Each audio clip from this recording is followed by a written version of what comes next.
Hello and welcome to the real estate series, the career real estate series with Metro New York Black MBA.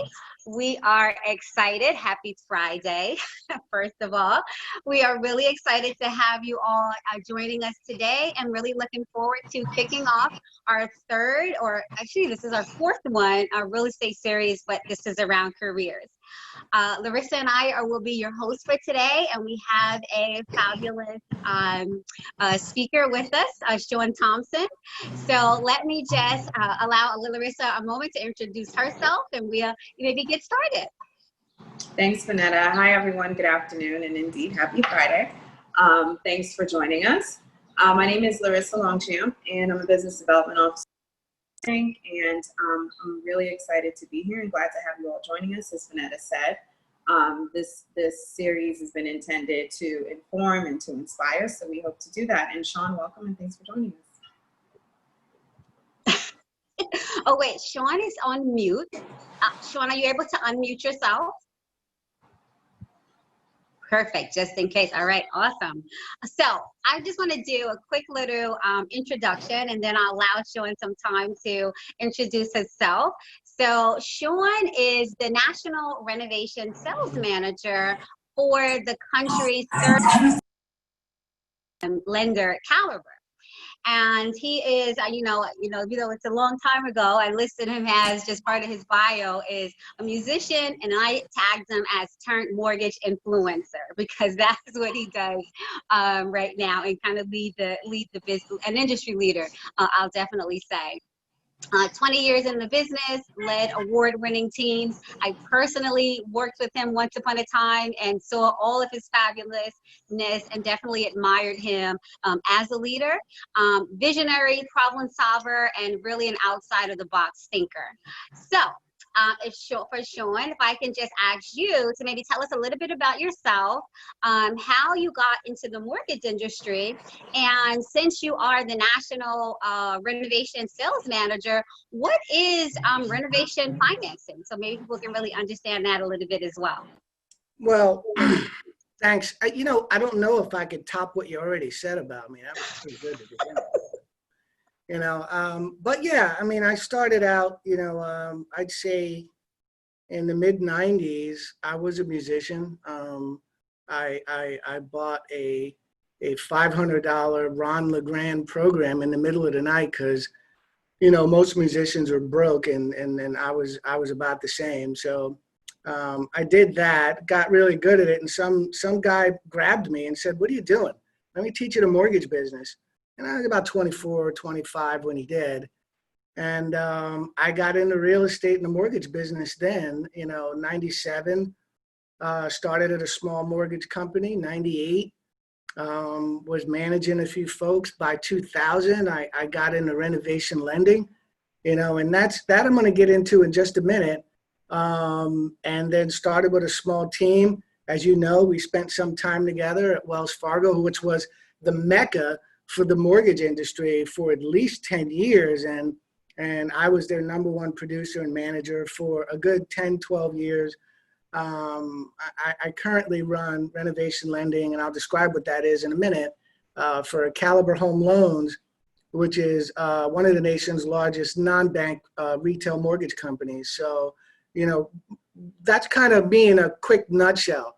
I still manage to keep music as a hobby, but thank God I don't have to rely on the money I make from it anymore. So, let's just put it that way.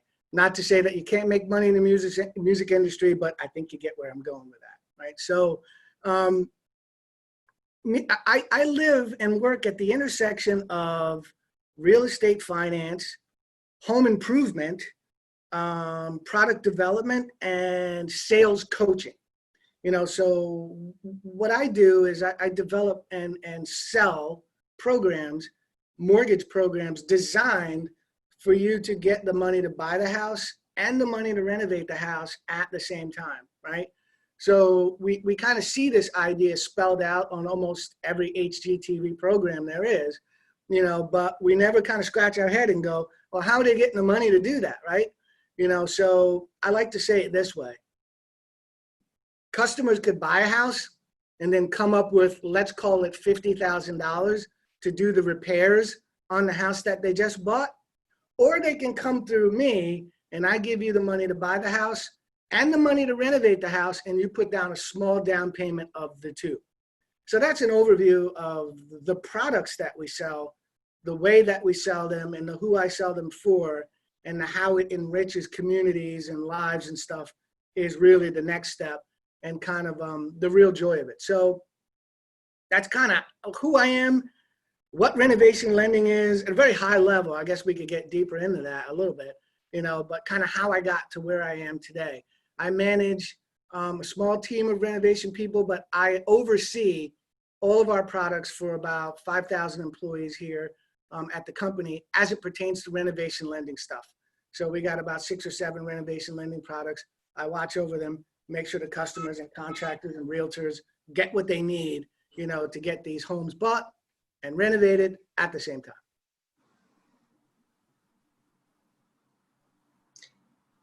So, Sean, thanks for that. That was a great story. And I don't think a lot of people know much about renovation lending or the fact that it even exists, but you just mentioned it. A lot of people watch HGTV. And I think a lot of us nowadays are obsessed with watching those great home renovations on HGTV. So how have you been able to use that to kind of grow your business and expand your career? Well, it's really easy. I tour the country.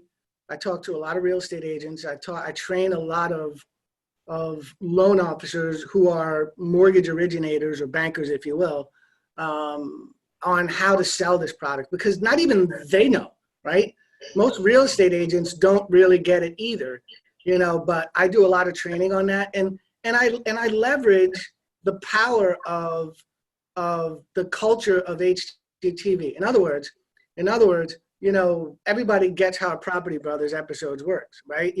They show a house, it's not what you can afford, but then they back you into the idea that if you find a house being sold at a discount because of its condition and you renovate it, it could be what you want for a whole lot cheaper, right? So I sort of sell that concept, right? I teach realtors how to do it. I teach buyers, how to take advantage of a property being sold at a discount, and get the money to renovate it. Here's what I mean. It's not far-fetched to say that in, let's call it a $250,000 home buying market, it costs you $30,000 out of pocket with down payment and closing costs to acquire that $250,000 house, right? Most homes that people buy are resales, and most resales have things about them that we want to change, edit, customize, renovate. That's what HGTV is all about. And if the coronavirus has taught us anything, there's a lot of things about the houses that we got stuck in that we would change, if we had the druthers to do so, right? Let alone the money. So what I teach people is kick the tires on the house, get the kitchen you want, get the floors you want, get the windows you want, roll them in the mortgage. When you purchase the house, it's way more affordable than trying to find it afterwards in credit card debt or another way, or save up for it, which never happens, by the way. And if you get it rolled in, you just get a better quality of life. You get what you want when you buy the house for a lot cheaper than if you tried to find what you want already done by somebody else. Does that make sense? Totally. And I'll definitely say I am one of those avid HGTV watchers. It is what I do on my pastime. And, they never necessarily speak about that as they come in and it looks a hot mess and then it looks super fabulous. So you and your team, I would say, you're not actually lending yourself, but you're on your wonderful team through your leadership are actually making things happen and making the dreams come true. I like to tell you that I don't watch it. Like I love to say I don't watch it, but my wife keeps it on at home. And I find myself staring at it going, I can't believe they chose number 2. Exactly. So it grabs my attention also. So. Yes. Sean, I am with you. I can't believe some of the ones that they chose. Love it or listed. They should have listed it. But yes. So it's good to see that, I think in the mortgage industry, in the real estate industry, period, a lot of times we think of people in the industry as whether it is the typical loan officer or the realtor. We don't necessarily always think of that renovation piece having people behind it. So you are the people behind it and leading and educating and making sure that the awareness of the product is out there to help give people the properties that they want. So I just want to say, so people don't necessarily people don't just want the American dream of home ownership. And you are actually quoted in Feature Agent magazine, and you're saying is they want customization when it comes to a place where they're going to settle in and call home. So how has that desire of customization really helped you coach and develop successful teams? So, as realtors or loan officers, we hear the apprehensions all the time. And not everybody's an expert, right? There are lots of people who, when they're ready to go buy a house, they seek the advice from a professional. They're going to go find a real estate agent. The real estate agent is going to put them in the back of their car. Well, maybe not their car with a mask on or something like that now, right? They're going to put them in the back of their car and they're going to drive them around the neighborhood and show them stuff, right? So what the realtor hears is, I don't like this, or I don't like that, or a 3-bedroom, 1-bathroom house. Like I live with 3 women, like that's not gonna work for me, right? So a 3-bedroom, 1-bathroom house. Or how about laminate countertops? I think it's illegal to sell a house without a granite countertop in it right now, isn't it? So there's there's nice flooring, there's outdoor kitchens. God forbid you have a house and it doesn't have an outdoor kitchen in it now, right? So there's lots of things that we've come to expect from the places we live in. How about central air? Does anybody like the boxes that stick out the window anymore? No, central air is a gig. So I'm giving you a couple of examples of places where people want customization. And it's moving so fast right now. So I think about the future of retrofitting houses with technology, right? So I have a house that's narrow, but quite tall, right? So my 4th floor to my 1st floor, you won't get the same internet signal. My house has to be retrofitted with technology so that internet is live and vibrant on every floor of the house, for example, right? So these are customizations that people want. If you go out on the market right now and try and find that in a house affordably, good luck. You got to make it happen. You got to find a way of buying a house that's maybe not a mess, although the ones that are a mess pose some pretty good financial opportunities because you can get them cheap. But find a house that maybe is a mess and get the money to renovate it. And the difference, which is usually like an investor's profit, because they buy it low and then they renovate it and then they sell it to pretty houses with 2.7 children, for a whole lot more money for the profit, right? I'm teaching you to do that. And we see that at the end of every HGTV episode where they go, this person bought the house for this, and then they renovated for this, and then they sold it for this, and the profit was this, right? I teach you to keep that profit in your pocket. Great, thank you. So shifting a little bit to your career, to your path. You had been with Wells, a mortgage industry leader. And while at Wells, you were awarded the top renovation manager award multiple times, several years in a row. So you moved to Caliber. Can you tell us a little bit about what the role looked like when you moved over to Caliber, and how you've been able to grow the department to apply the vision that you had? Yeah, so although it sounds like a neat idea and you're listening to me and going, Sean, this whole renovation, like how come nobody knows about that, right? It's only a small portion of the industry that choose to finance homes this way, right? It's a little more popular than it used to be, maybe thanks to HGTV culture, but it's only a portion of the industry, a very small portion, call it 3%, right? So the opportunity for me leaving Wells, who was a behemoth in this space, was that I was going to go and start anew and just rewrite what I think renovation lending should look like in my image at another industry giant. And fortunately for me, and my reputation, they gave me a pretty good runway to do so. I mean, I fight my battles, every day to get my ideas across. If my market is 3% of the overall mortgage market, well, I don't got the biggest chair at the boardroom table, right? But, I have some seat there, and I fight every day, for what I described earlier, customers who want affordability and they want renovation. So the challenge here at rebuilding in any company is building a product from scratch and getting the collective of the company to accept it into their culture, right? So I'm teaching underwriters and closers and processors and support people and loan officers and training people and draw disbursement people and contractor validation people. They all have to be sort of in the conveyor belt that it is when we manufacture these loans. So at time of closing, we pay off the seller. I hold in an interest-bearing escrow account on our borrower's behalf the money that they identify as renovation to be given to the contractor of their choice as the work is completed after closing. Those couple of sentences took me 20 years to learn how to say. I teach people to say those sentences. I'll say it to you really quick.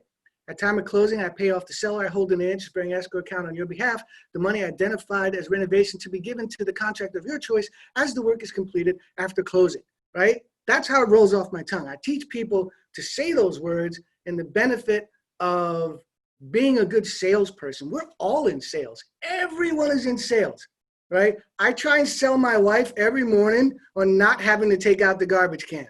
All right, you think I'd be better at that by now, but we're all in sales, and everything that we do and want from life requires some degree, of selling to someone else. I teach everyone here at Caliber to get used to selling renovation lending as an added benefit for the company. I love it. I love it. When you think about your leadership, at Caliber and how you wanted to take your vision and bring your vision to that company, a lot of the members, this is the Black MBA. So the members are very smart. They have, degrees that could apply to this type of business and this type of industry from a leadership perspective, rather than we're not saying, okay, we want you to start off as a loan officer, but start off in some type of leadership role, and with having a good sales background as well would definitely help with business management and as such. So thank you for that. So my next question would be, so you are definitely recognized in this real estate industry. So when people think of REO, the renovation, they, especially in this market, they think of Sean Thompson. I've been in Jersey forever, and anybody that I could come in contact with when I think of or speak of renovation financing, they are familiar with who you are. So with that being said, you have obviously created a brand for yourself. You are the renovation guy. Love it. So, and you can be, you have a lot of social media platforms. You have Apple Podcasts, you're on iTunes, Spotify, and various different others, boasting with the renovation guy and building your brand. So talk to us a little bit about why you felt the importance of creating a brand and how have that had a positive impact on your career? Well, somewhere around 2007, 2008, somewhere around the mortgage crisis, it became obvious to me that you really needed to have a way of getting your message in front of people when they wanted it. Fortunately for me, that was around the time of the growth of the individual podcast or the individual YouTube channel, or the individual. It wasn't so much an ad hoc post like Facebook or Twitter or anything like that yet. So I saw the power in that. And I saw the power in that early. I mean, my Twitter handle is 203K, right? My Instagram handle is FHA203K. My Google address, my Gmail address is FHA203K@gmail.com. And people always scratch my head and they go, how did you get those? It's like, I don't know, in 2008, it just seemed possible that I go and grab it on every single platform that I can, and it was free, so I did it, right? So, but that shows you how early. So today, you know, you fast forward to today, you know, you could get drowned out in multiple messaging. In other words, people have a lot to look at. You know, everyone is familiar with the process. You wake up in the morning and you check out your various news feeds. You check out Twitter, you check out Facebook, you check out Instagram, and you go scrolling through, and you got a lot to digest before you even get out of bed if you let it, right? So how do you stand out with that? How do you stand out? You know, you got to stand out in a way, you know, that, and I think it's repetition. It's scripting. You got to say the same messages over and over again. You got to say it. People have to read it. They have to see it scroll by on Instagram. They have to watch a full-length form video of you talking about it if they want to, you know, and those messages have to be succinct, and learn to copy. Learn to write good copy. I mean, those are the guys who make billions in ad and marketing efforts. They learn how to string together a set of words that make them money, right? So learn how to do that. And then if you couple that with the free social media platforms, you can get into this business, you know, with a pretty good set of wind behind your sails. I love it. I love it. I love it. That is awesome. You know, one thing I would just ask, just with your branding and all that you've done in your career so far, have you had any mentors? Or, I mean, I'm your sponsor because I do do showing commercials. So I'm definitely a sponsor of yours. You know, have you had any mentors, and what kind of value have they added for you? Man, that's a good question. One-on-one, most of my mentors have been people I've chosen to work for or with. Maybe not formally, you know, expressed, hey, you want to be my mentor? Yeah, I'm going to be yours. Okay, great. Maybe we didn't do that, you know, but by sake of the relationship, they knew that I was learning from them, you know, and I did have, you know, great mentors. You'll see a video from me on my platform from one of my mentors who was the original godfather of the 203K in the early 80s, you know, and it's me interviewing him and kind of, you know, asking him what it was, trying to pioneer it back then when there was even less of an effort to do so. But I'll also be, there's YouTube and videos, and man, a lot of my mentors I haven't met yet. You know, I just watch them. I read their books. I watch their performances, and they're pretty darn, and it's pretty effective. You know, so I have a lot of mentors, books that I've read that, you know, I feel like I know these guys. You know, I've watched them on video. I mean, I could name a bunch of names, but they'd be names that a lot of your folks either know, or if you don't know, be easy to find. You know, so those are my mentors. So, Sean, what advice would you give to anyone who's looking to get into, number one, a leadership role in either renovation financing or just in general in the mortgage industry? Yeah. So, you know, I do think that if you're going to lead in a specific topic, you know, it should be something that, you know, it should be shoes that you've worn, you know, if you're going to lead. So, but I do think getting into the business and the mortgage business is one of those best kept secrets, right? Where you can get in, and if you're willing to, you know, put your head down, learn a few things, apply marketing, apply sales, you know, you can lead your own team, and anytime you want. You know, you can enlist people to follow you, and you guys go out and tackle mortgage sales together, you know, and then that kind of leadership will bring you to the next step where we're dying for leadership in the mortgage industry, dying for real clear leadership, especially and dare I say, I mean, I don't want to date myself, but we're dying for younger leadership, right? The average loan officer in New Jersey or the tri-state area, the average, you know, mortgage banker is 56 years old. You know, the average mortgage banker is 56 years old. You know, you ever try and teach a 56-year-old person how to use an iPhone? Good luck, right? So I'm not me. I'm making funny. I mean, I'm almost that age too, but you get my point too, right? So the point I'm trying to make is, walk the mile before you want to lead the mile, right? Number one. And then when you're on the other side of it, you could always pull people along in our business to get to a leadership position. And then there are certain businesses out there. Mortgage isn't the only one. Finance isn't the only one. All right. Home inspection, no real new leadership coming into home inspection. All right. Real estate agents have the same problem. All right. Home improvement. All right. It's one of those places where the only talent coming into home improvement are talent brought up, father to son, uncle to nephew, that kind of thing, right? So there's lots of places for you to enter in the intersectionality of my business, mortgage, home improvement, product development, and sales, all right, that you start out as a leader. You just got to go find yourself some followers, right? So you just kind of teed it up there, but we've got a question in the chat. What are your thoughts on opportunities in the real estate and mortgage industry with fintech? So what are your thoughts on fintech and mortgage opportunities? Fintech, financial technology. Is that what you mean? Yes. Yeah, I just want to make sure I got the right analogy there. Or the right, yeah, I mean, there's a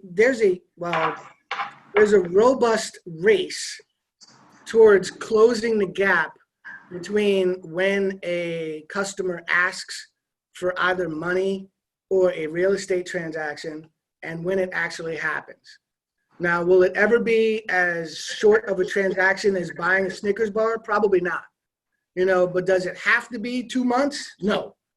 And there's a huge race to figure out how to shorten that gap. And it has a lot to do with financial technology, right?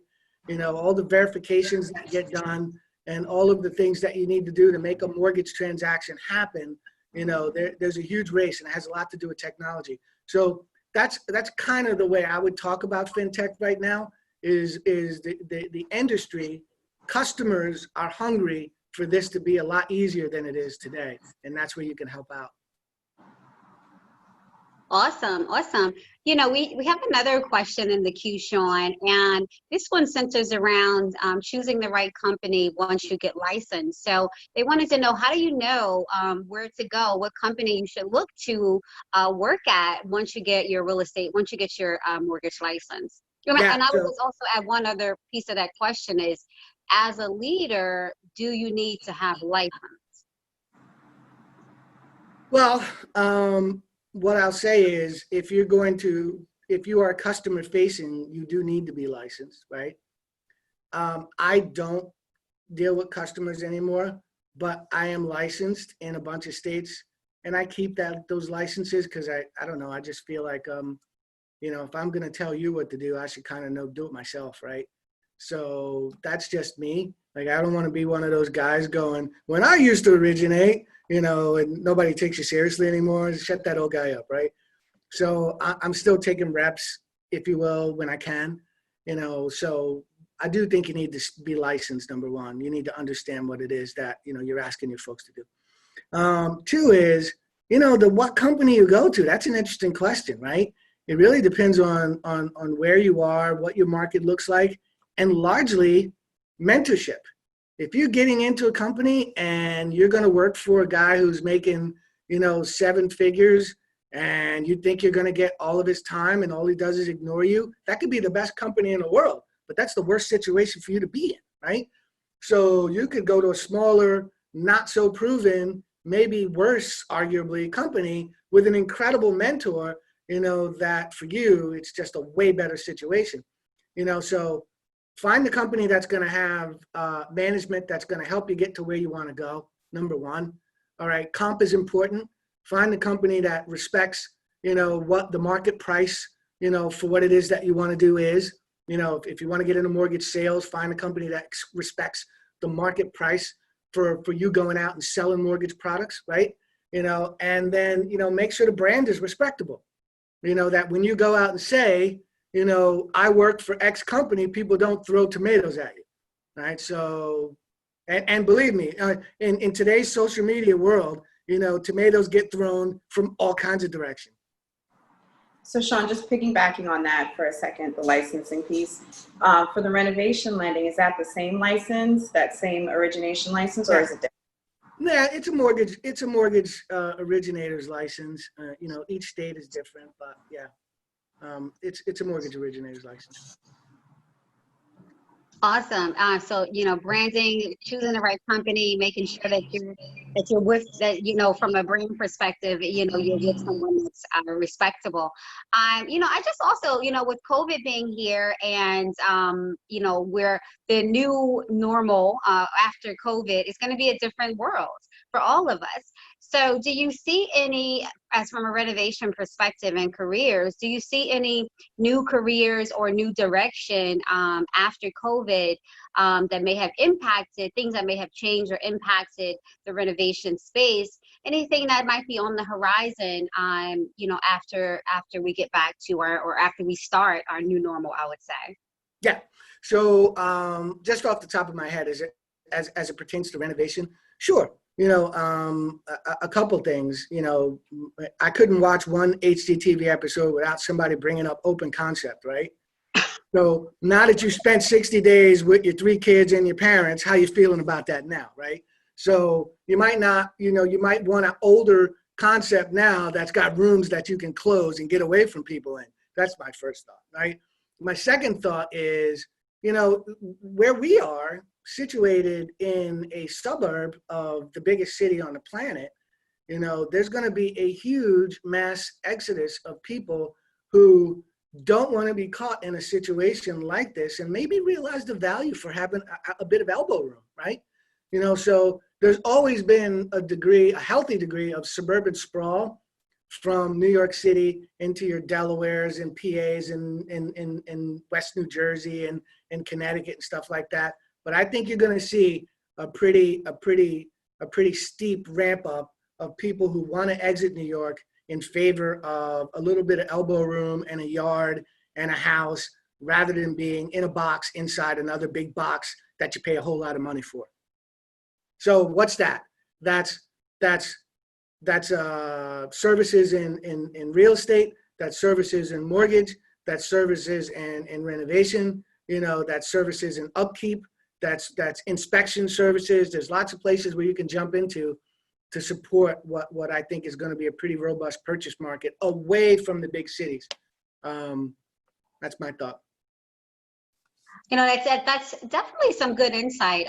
You know, the elbow room and people maybe moving out of the city into a more suburban life. And just with the different careers that you were, different roles that you were describing, from the typical mortgage process, is there additional roles within the renovation piece that might not be there with a regular purchase on a non-renovation property? I mean, is it like a traditional inspection? Is there some different type of inspection? Okay. So I mean, there's you know, there's not a lot. It's a dying art form, but we need them now more than ever. And they make a good living. And they're called HUD consultants, right? So these are independent contractors who work directly for HUD, who go out and kick the tires on these renovation projects. Do we have the right amount of money? You know, did we cover the health and safety issues? I know you want a hot tub, but you got to fix the broken boilers first, kind of stuff, right? And they come out and authorize disbursements while we are in the renovation phase. Well, that industry hasn't been backfilling itself in the last 30 years. They're just they have a very old demographic, right? So those kind of home inspectors / HUD consultants, sought after. It's kind of like plumbers were 15 years ago. 15 years ago, plumbers could name their price. Just name what you want to make. Tell me how much you want to make. I'll give it to you, right? Because there was no guys around, right? HUD consultants are like that now. Tell me how much you want to make. What do you want? You 2,000, 3,000? Tell me what you need. I'll give it to you, right? That's what HUD consultants are right now. So if I were asking someone to get into a peripheral business to real estate, it would be inspection and home consultant. So, Sean, a question about the process. We had a couple sessions back. We talked to some real estate brokers. So for those who might be familiar with the process, typically the realtor, the loan officer, the originator stay involved up until the closing. With the renovation process, how long does the person stay involved in the process? Well, if you're purchasing a home, it's your normal purchase cycle, right? So what does it take, 45, 60 days at the most, unless there's something really wrong, to close a transaction? It's no different with us. The only thing we ask you to do is you got to tell us what you want to do to the house. So I got to have a contractor bid, and I got to have sometimes a third-party report to support that contractor bid. And that's the thing that hangs us up sometimes, right? Is people are in and out of attorney review quickly. They're in and out of, the home inspection quickly, but they want to take 3 weeks to tell me what kind of cabinets they want, right? So the minute you kind of get me to what you want to do to the house, this becomes just like a regular purchase transaction, right? So once you're done with that part, you close. And then we hold that money in renovation to be given to your contractor and you as the work is completed after you've closed. You've closed. The realtor's gone, the seller's gone, everybody's gone. You own the house now, and then we pay you to do the renovation, and you got up to a year to complete it.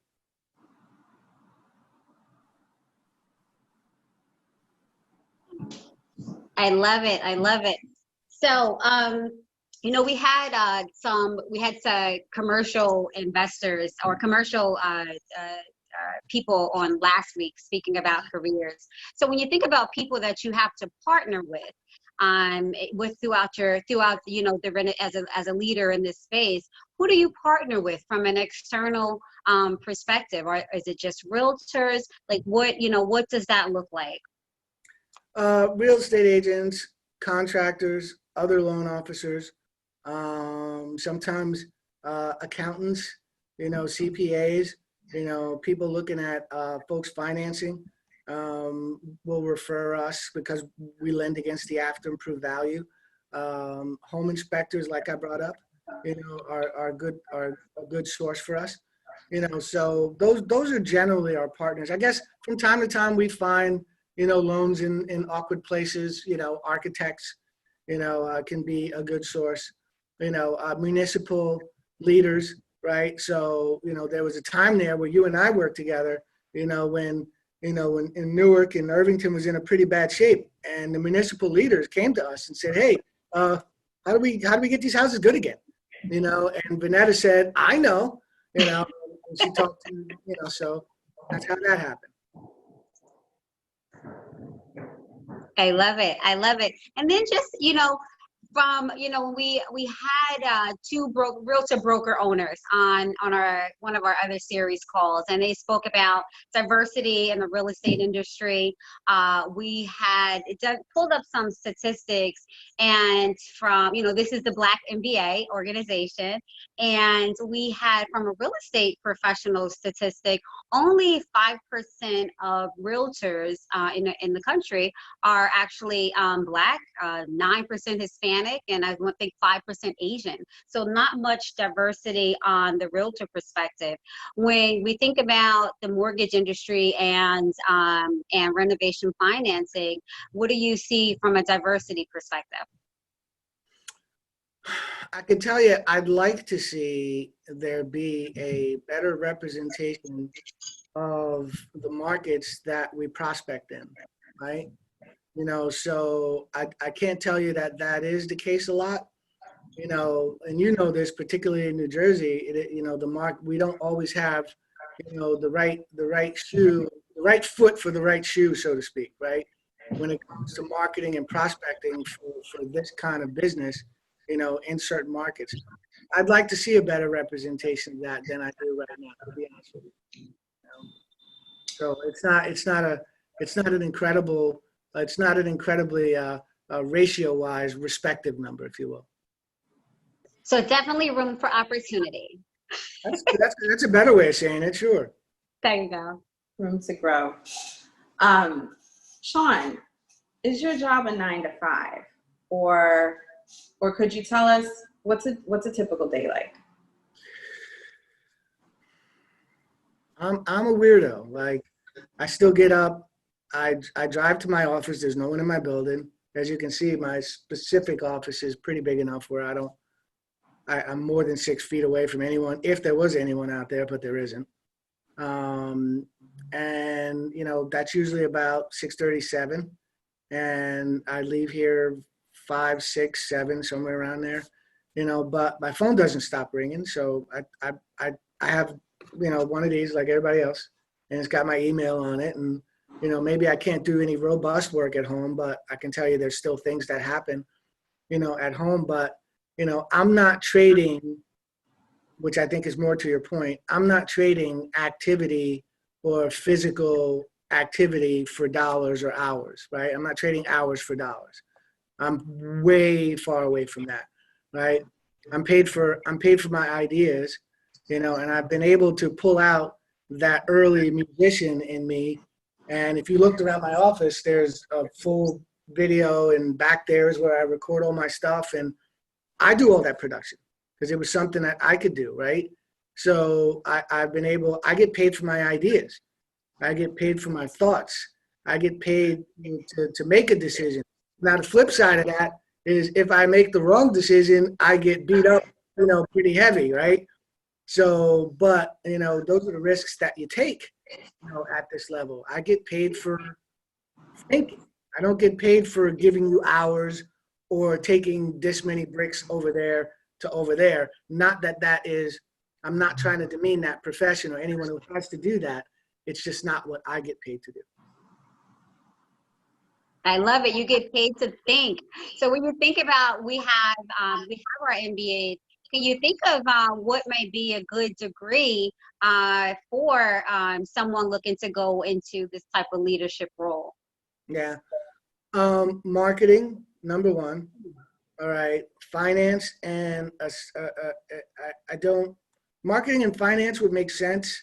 You know, finance really, but I got to tell you, generally speaking, I work in 10th grade algebra, right?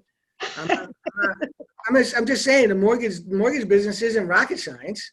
You know, I'm not, you know, solving, you know, ridiculous equations here. It's 10th grade algebra. This times this equals that, solve for X and tell them how much it costs, right? So finance would be important, you know, understanding, you know, the market, but, you know, history, believe it or not, man. I mean, understanding, you know, why cultures move the way they move and being able to predict, you know, where to put yourself during the next wave, you know, is somewhat of a history and philosophy perspective, right?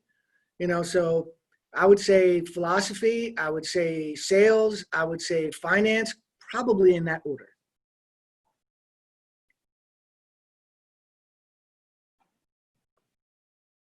I love it. I love it. Let me just see if we have any questions. If anyone has any questions, feel free to definitely put them in the chat. So Sean, I know you had talked a little bit about your team and your progression. So when people are within your career, or actually your role, what are the different levels that are available? So you don't go from renovation loan officer to national leader. So what may be some in-between roles we can have just from a sales perspective, kind of know what's that entry level, which could be the beginner, although they make fabulous income as well. But what's kind of what does the path maybe look like? Yeah, so renovation loan officer, certainly not the entry level, right? So renovation loan officer is, you know, you got your wits about you, you understand how to get out in sales, and more importantly, you're willing to, you know, trade an hourly salary for getting paid on commission. Right? That's a really big milestone, right? It's a desert that some people are unwilling or unable to traverse, right? Is going from making a salary or a certain amount to commission only, you know. So the good news is, if you're willing to tackle it, when you get to some stability, you know, on the commission only side, it's a really good income. So some of our loan officers make really, really, really good money, right? Because they were willing to stay in there and deal with not making really good money for a long time, right? So that's number one. But to answer your question, entry-level positions look like, mortgage closers. They look like support analysts. They look like renovation admins, right? People who support, renovation. Maybe you're calling contractors and going, your bid needs to look like this all day long, right?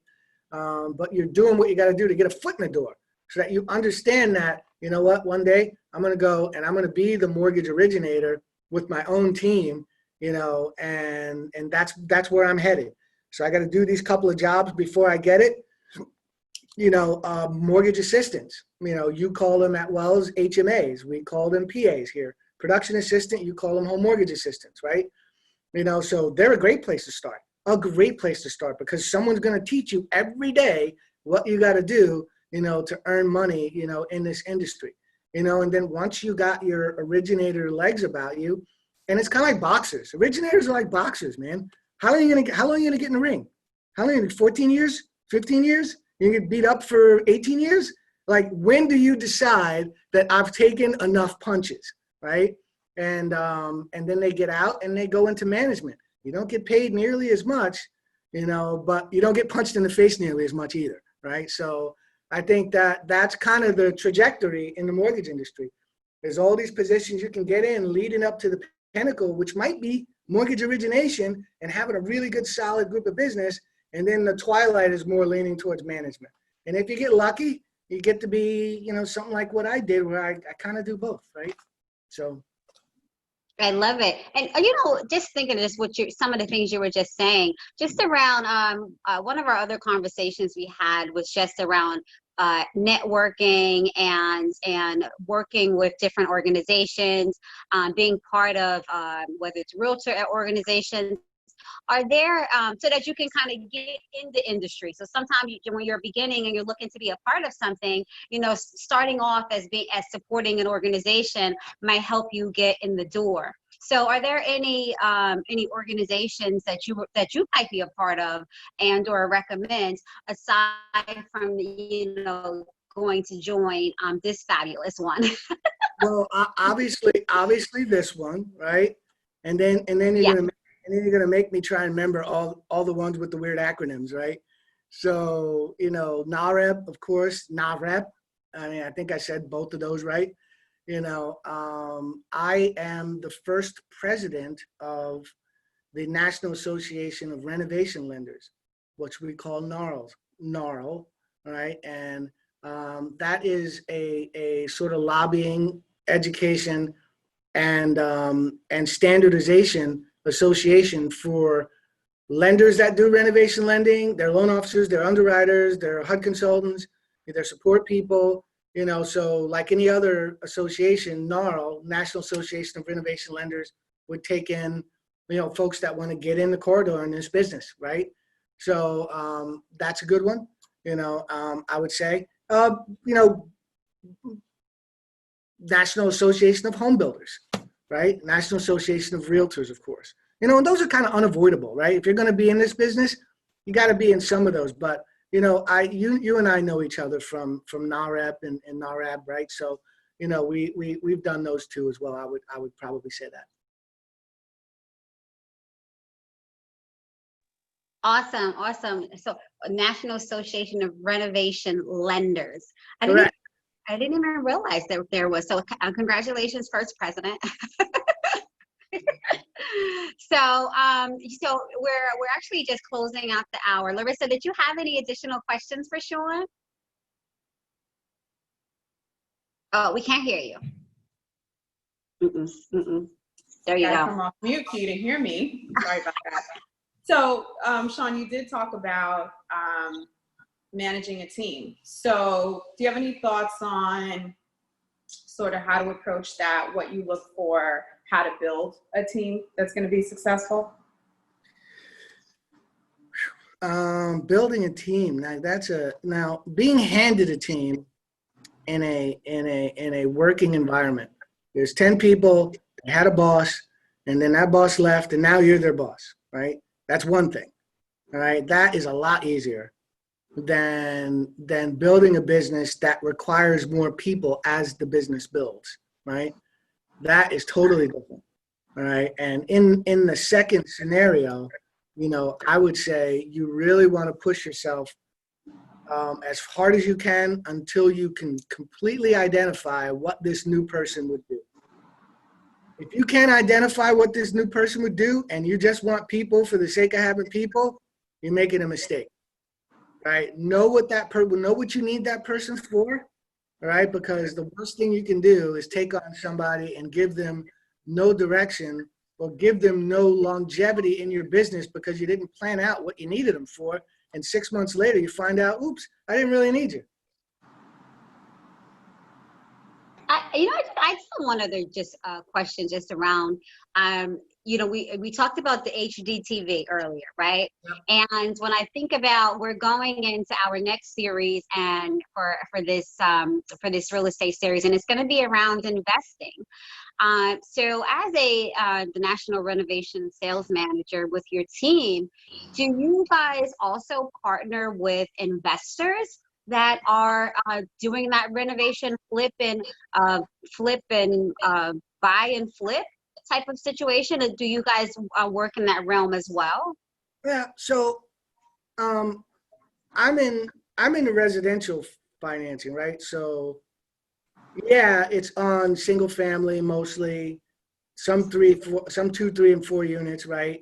Sometimes in the markets that have them, you know, but they're long-term instruments, right? A mortgage is meant to be held for a degree of time, right? So when you think about flipping properties, that's not a mortgage, right? That's a business-to-business relationship. You need money from us, and what you so happen to need that money for is so you can buy houses, but it's a business-to-business relationship. So contrary to popular belief, as mortgage companies, we don't make money when you sell the mortgage right away. When you pay off your mortgage within 12 months, there's no money to be made. So having said that, we do for investors. We let investors come in. We lend to them the cost to buy plus the cost to renovate minus 15, 20%. Sometimes that's exactly what they need.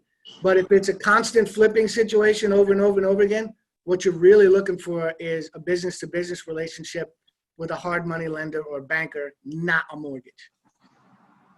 I love it. You know, people don't sometimes necessarily understand that there's a difference whether you're going to be buying and flipping or buying and holding. So you're more the buying and holding and renovating that property. So this way, you know, our people that are watching can really understand it's different type of financing and people that you actually work with. All right. Well, you know, somebody just put a question and they said, well, what is a hard money lender? You can answer, Sean. Yeah, no problem. I mean, the hard money lenders are outside the rules, right? Generally speaking, they lend against, they don't have a income or a asset qualification. It's all based on the house. How much are you buying the house for? And if you're getting the house cheap enough, they'll finance a certain amount of it at high interest rates with what's called prepayment penalties. If you pay it off in 6 months, you pay it off plus 10%. If you pay it off in 9 months, you pay it off plus 5%, right? And a high interest rate. Those loans are the business-to-business loans I'm kind of referring to, right? And there's enough hard money lenders out there. You can Google hard money lender and probably spend the next 8 hours learning about what opportunities are out there about them. That's because Google is the best. It gives you overload of information. All right, great question. Well, we are actually coming to the bottom of the hour, and I just wanted to take a moment to say, Sean, we definitely thank you for your time, for coming on and supporting the Metro Black MBA Association, and really just opening the doors to this opportunity and this career choice that people may not even think of. And I am actually going to turn it over to the fabulous president, Andrew, for him to do some closing remarks. Thank you. You're welcome. I am Okay, you guys can hear me now? All right, thank you. Oh, Sean, thanks a lot for coming on and providing information. I found your talk very riveting, especially with the idea of the home improvement, home inspections, and the HUD inspectors. I think that's a great way for a lot of people to get into the real estate market, you know, from like you said, from a periphery level. And you know, the word renovation to me is renewal, recreating yourself, and redesigning yourself. So definitely, you have a very creative and innovative spirit that I like and appreciate, and I'm very humbled that you're able to come on a digital series to expound that information. Thanks again to Larissa. Thanks again to Vonetta. Thanks again to the audience that come participate with us in this digital series. We took this real estate journey. We decided to break it in 3 steps: was to inform, was to inspire, or now the third one is to invest. So the investing part will start on the next session. And I really want to think about what investing means to you. Investing means reinforcing your personality and your professional brand. And if you need a makeover or change, this is the group that can help you do that. As you can see with the guests we bring in, the thought leaders we bring in, we really want to push and prove to yourselves and ourselves that we are great, and especially in introducing ourselves to this great market, which is the world called real estate. Thanks again. I wish you all a very happy afternoon, a great weekend, and the summer is here. The weather is nice and warm, and I wish you all the best. Thank you. Thanks, Thank everyone. you. Thanks, Sean. You're welcome.